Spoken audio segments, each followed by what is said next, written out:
The next item, E, discuss and possibly ratify the Toma Education Association base wage agreement for 2012-2013 and the supplemental pay recommendation. And Mrs. Zardi, do you want to sort of begin that discussion? Sure. We did reach a tentative agreement with the Education Association, and they did approve that tentative agreement at a meeting that they had last month. We are looking at seeking your approval tonight of initially just what we're able to approve, which is the base wage increase. And what the TEA in our tentative agreement agreed to was the allowable base salary increase per the Employment Relations Commission, the total salary that we could take a percentage on, the 3.16%, the CPI, was $8,652,681. So we had a total dollar increase of $273,424.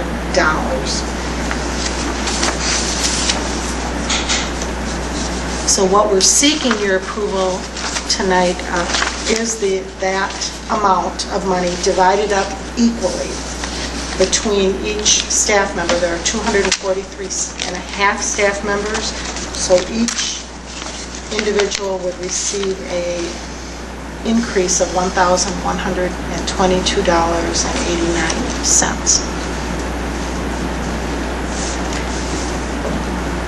That is all that could be negotiated by the Education Association, was that CPI, the Consumer Price Index, 3.16%. Now, it is important to, I guess, acknowledge that our actual base salary is considerably more than the $8 million. It is $11,393,957. But again, the ERC rule was that you could not include credits that teachers may have earned unless a teaching degree required those credits or that master's degree. So many positions we had to slide all the way over to the left-hand side of the salary schedule. So I don't know if you have questions on that, but we'd be seeking approval of. Or for those who are listening, when you say slide over to the left-hand side of that, what you mean is we could not count any of the education, Right. As in the past, that they were paying more for the more education. That's right. So if a teacher had a bachelor's degree plus 24 credits, we had to slide them over to just the bachelor degree cell to determine their salary. And that was per the ruling that was done by the ERC.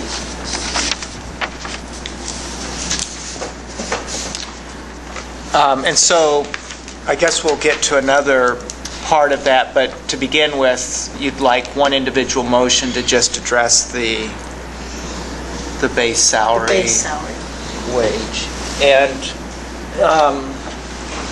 I guess it's worth pointing out, maybe it's obvious, but that is all within the budget that we approved with the changes in the levy that we set in at the October meeting. So it does not change or affect in any way a budget that was originally presented at the annual meeting. We made some changes that turned out to be fairly small that we then passed and approved and set the levy at the October meeting. So I just want to point that out, that this salary recommendation is within the budget that was formerly approved.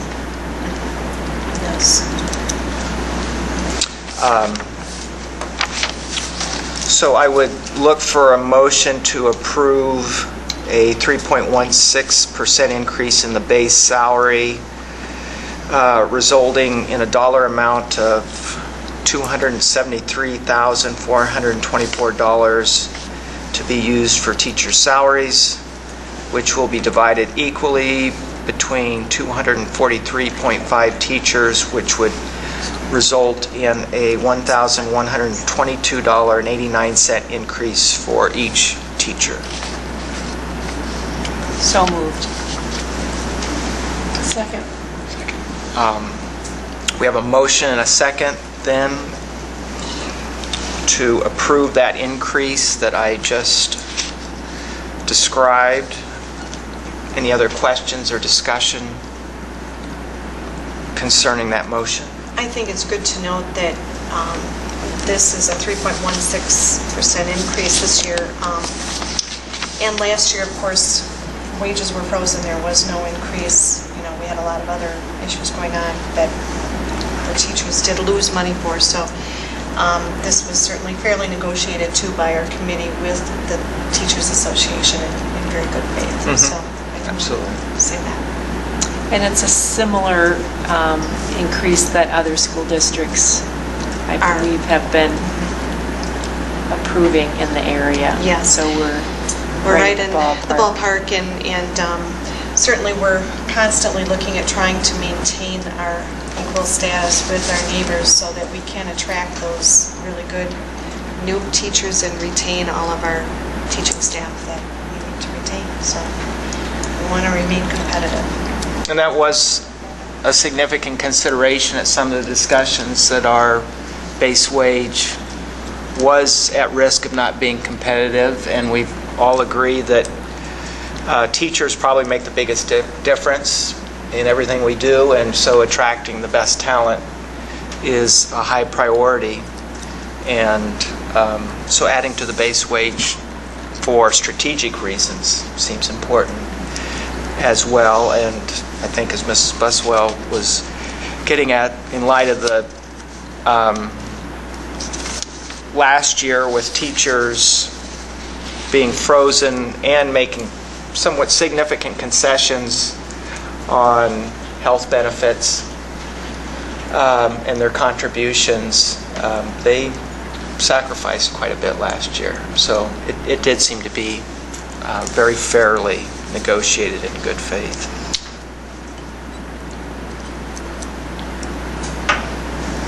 Anything else?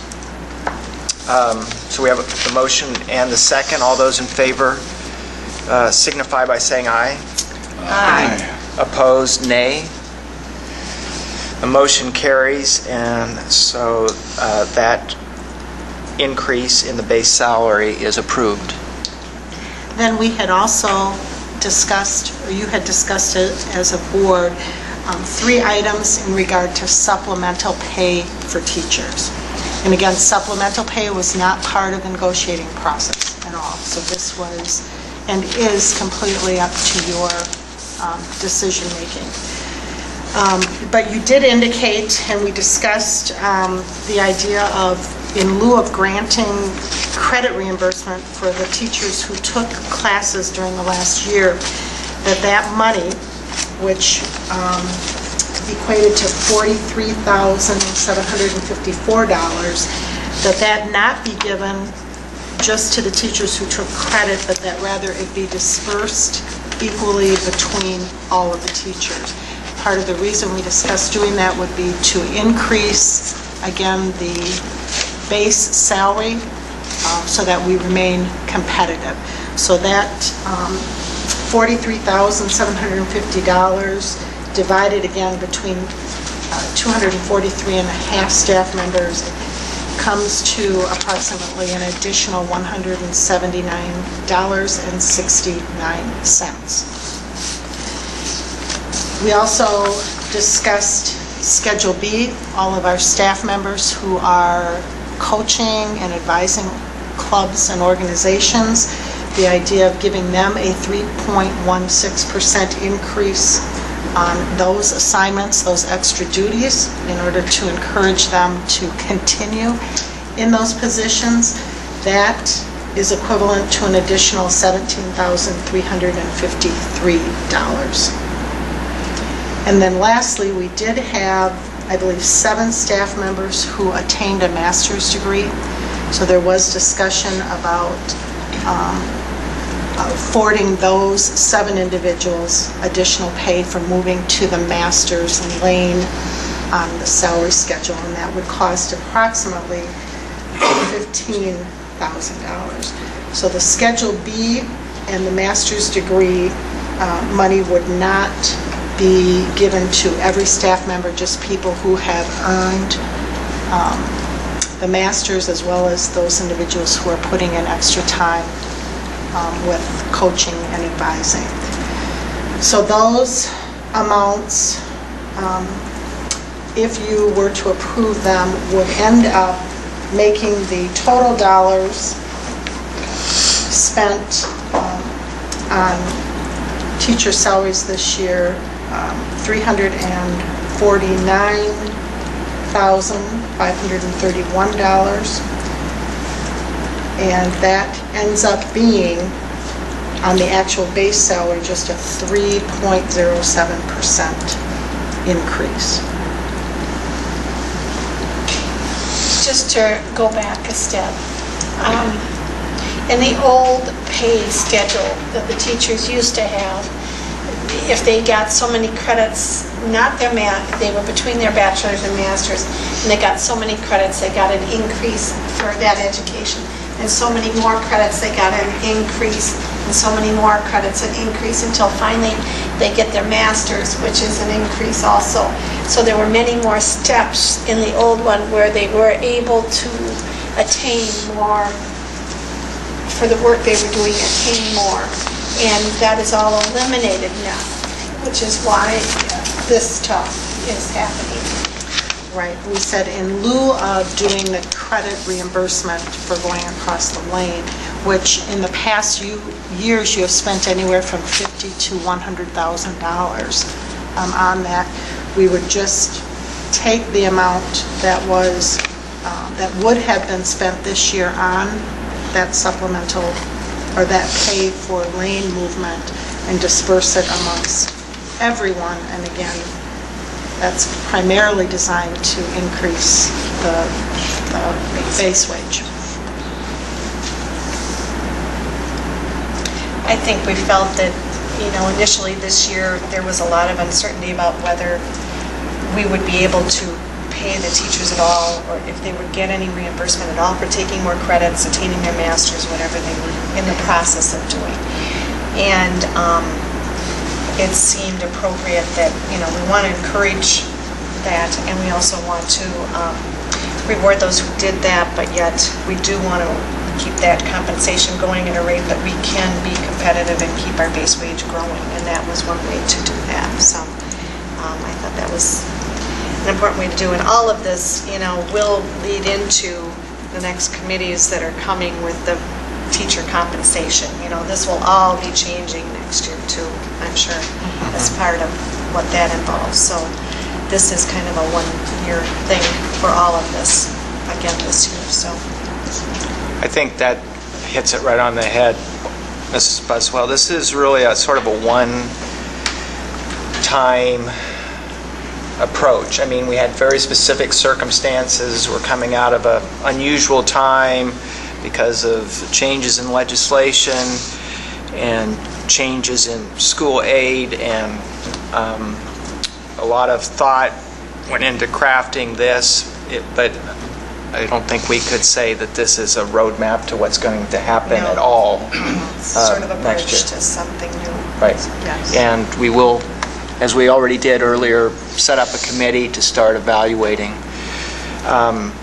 how to compensate teachers. And in fairness to them, they need to know, they need to be able to plan and should know what to expect from compensation, and whether or not they should be working for masters or getting credits. And it's not fair to leave them in limbo. And so we do want to give them some direction. But as for purposes of this particular raise, I don't think we're really creating that roadmap tonight, but we do think it fairly addresses the circumstances that we live with right now. And again, like you said earlier, this was all initially planned for within the budget, so we do have that ability this year to do that. Yes.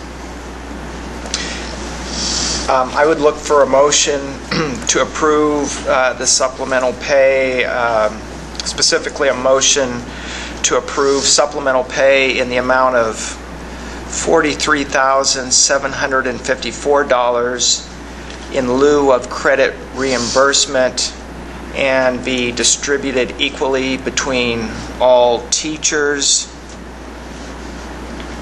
which, as I understand it, will come out to $179.69 per teacher, and a 3.16% increase for each Schedule B position, which would add an increase of $17,353, and $15,000 be added as supplemental pay for the teachers who earned their master's degree.